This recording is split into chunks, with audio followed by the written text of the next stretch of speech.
If we can't get down line from here, we'll go in there to go down line. But I wanted to look at this pipe here under the building. So it's cast iron.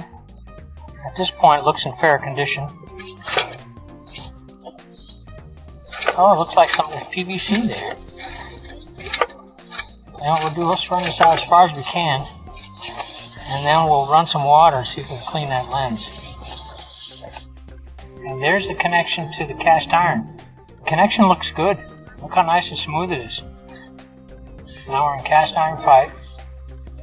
The cast iron pipe looks in fair condition. A little bit of scale there, right at the base of the stack. I wouldn't worry about that. The only thing coming in the stack is water. So everything looks good. The little bit of cast iron you got in here looks in fair condition, and everything else is PVC, looks good. So overall, piping looks in fair to good condition.